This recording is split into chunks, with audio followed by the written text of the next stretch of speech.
Pag sinabing langis o krudo, ang unang pumapasok sa isip natin ay Middle East.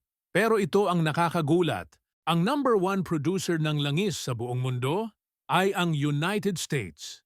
Bawat araw, nakakapag-produce ang Amerika ng 12 hanggang 13 milyong bariles ng langis.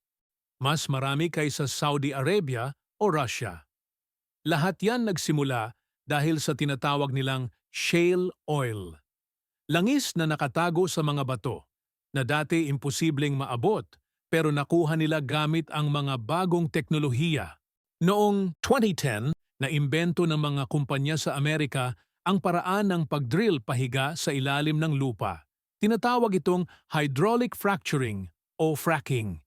Dahil dito, bumukas ang napakalalaking oil field sa Texas, North Dakota at New Mexico.